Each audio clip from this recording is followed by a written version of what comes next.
Ladies and gentlemen, Cowboys Nation, buckle up because we've got some sizzling hot news coming straight out of Dallas as the Cowboys kick off their mandatory minicamp. This is the moment we've all been waiting for, the first real glimpse of the 2025 season, where the stars align, the rookies shine, and the drama, oh, the drama, takes center stage. I'm your host, and today we're diving deep into the heart of Cowboys football, breaking down everything you need to know about this minicamp, from the contract controversies to the position battles that could shape the team's future. So, grab your star-emblazoned gear, settle in, and let's talk about America's team like never before. First things first, let's address the elephant in the room, the ongoing narrative that the Dallas Cowboys are somehow the NFL's bad guys when it comes to paying their star players. You've heard the chatter, right? Social media is buzzing, fans are tweeting, and pundits are pontificating about how Jerry Jones and his front office are dragging their feet on handing out big contracts to their superstars. But hold up, Cowboys Nation, let's pump the brakes on this one. Are the Cowboys really the only team in the league navigating these tricky contract waters? Spoiler alert, they're not. This isn't some Dallas exclusive soap opera. This is the NFL, where every team, from the Washington Commanders to the Pittsburgh Steelers, is playing the same high-stakes chess game with their rosters. So why does it feel like the Cowboys are always under the microscope? Let's unpack this. The idea that Dallas is uniquely terrible at locking down their stars is a tired trope that needs to be put to bed. Every year, without fail, we hear the same cries from the fan base and the media. Why haven't the Cowboys paid Micah Parsons yet? Why isn't Dak Prescott's deal done? What's taking so long with CeeDee Lamb? But let's get real for a second. Contract negotiations are a two-way street. It's not just Jerry and Stephen Jones sitting in a smoky room, twirling their mustaches like cartoon villains, refusing to open the checkbook. These deals involve agents, players, and a whole lot of strategy. And guess what? More often than not, waiting it out benefits the players. When stars like Micah Parsons or CeeDee Lamb bet on themselves, they're setting the stage for a bigger payday down the line.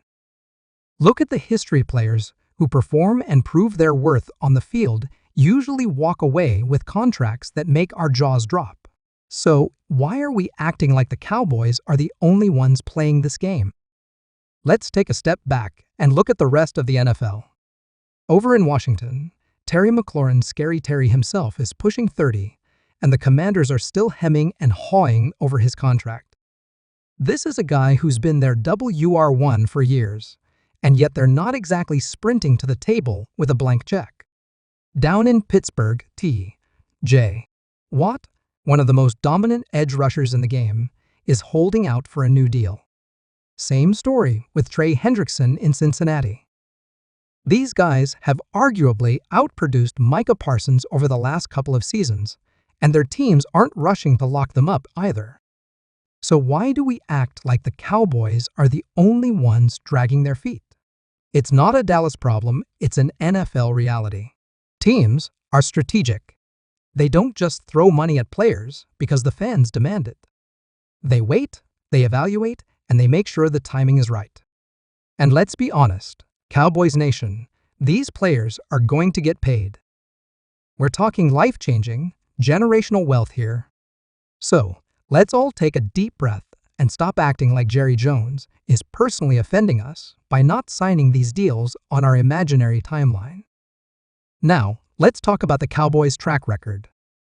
Despite what the loudest voices on X might have you believe, Dallas has one of the best reputations in the league for taking care of their players. Not just while they're wearing the star on their helmet, but even after they retire.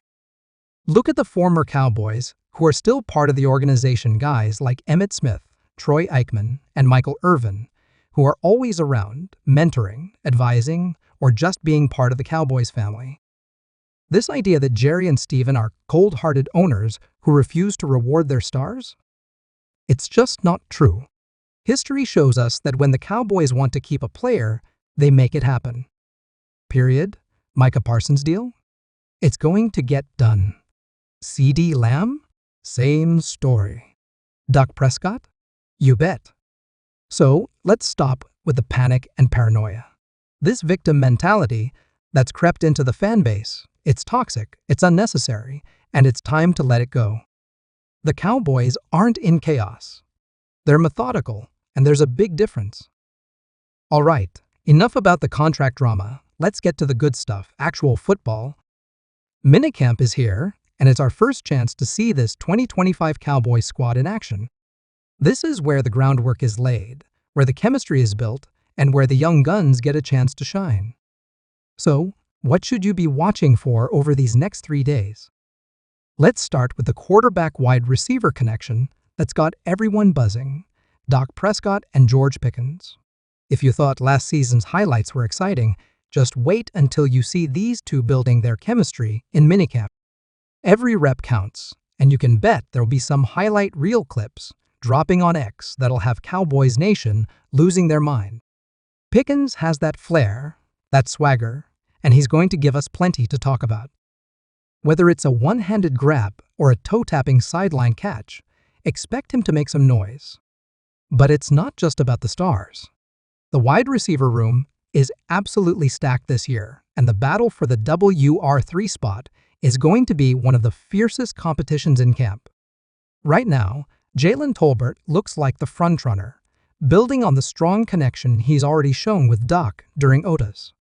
But don't sleep on Jonathan Mingo. He's been flying under the radar a bit, but this minicamp could be his chance to make a splash. Can he push for a bigger role?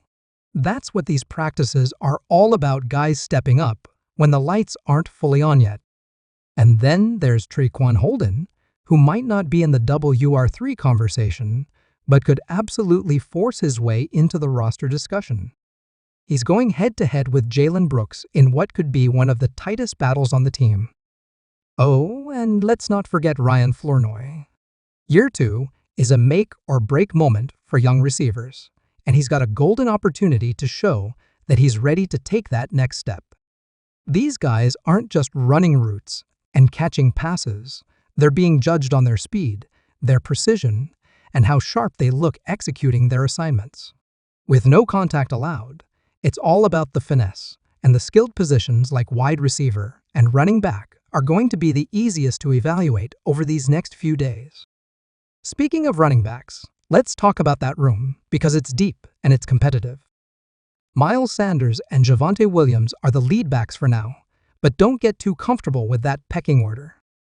Jaden Blue and Malik Davis are lurking, and all it takes is one standout performance in minicamp to shake things up.